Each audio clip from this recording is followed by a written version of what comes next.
Hello guys, आज आम्ही आलेलो आहे गार्डनमध्ये. पण आज ॲक्च्युली आम्ही गार्डनमध्ये आलेलो आहे आमच्या बाळासाठी.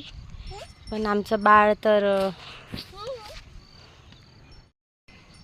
त्याला खेळायचं, आप भी जाके वो आया है उसके मामा के साथ खेलने को. फक्त उभं राहून ठेवलेलं आहे त्यांनी. अभी तक तो कुछ सोच नहीं रहा था उसको क्या खेलना. मामा आलेले बॅडमिंटन खेळायला, पण त्यांनी त्यांचाच बॅट घेतला आणि त्यांच्याच बॅट सोबत खेळू लागले. झालू चालली बैठ गए फिर से माती के पास. त्याला मातीशिवाय तर काहीच सुचत नाही. त्याला एवढे बॅट बॉल सगळे आणले तरी. आज आम्ही आलेलो एका छोट्याशा ग्राउंडमध्ये. ॲक्च्युली मी आलो ग्राउंडमध्ये माझ्या या बाळासाठी, वेदसाठी. पण वेदचं चालू आहे मातीत खेळणं. त्याच्यासाठी बॉल बॅट बॅडमिंटन सगळं आणलेले, पण त्याचं फक्त मातीत खेळायचं आहे त्याला. उठतो का? का उठ ना बाळा, बॅट बॉल खेळू आपण. आम्हाला इकडे सोडून तो एकटा बसला. हे दोघं आज इथे बॅडमिंटन खेळत आहे. खूप छान जमतंय. आणि ह्या परत इथे चालू आहे मातीत खेळणं. चल बाळा आपण खेळू बरं. इकडे वातावरण एवढं छान आहे ना.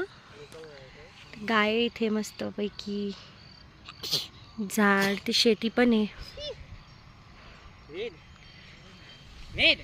पहा बरं वेद कसं खेळू लागला. आतापर्यंत त्याच्या मामासोबत खेळला. बस बस बस झाला. बस बस नको खेळू ना बाळा, रागीट तर खूप आहे. चला आपण बॅडमिंटन खेळू ना. काय करायचं मग तुला? काय करायचं?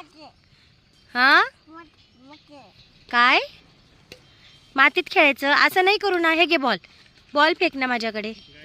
ह्याला काहीच इंटरेस्टेड नाही, फक्त माती दिसली की मातीतच खेळायचं राहतं.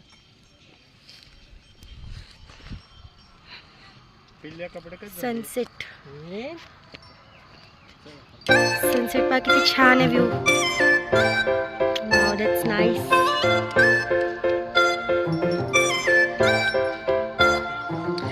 सनसेट आणि तिथे काही छान वातावरण, साईडला शेती. सो गाईज, तुम्हाला जर हा व्हिडिओ नक्की आवडला तर प्लीज लाईक, शेअर आणि सबस्क्राईब करा. थँक्यू.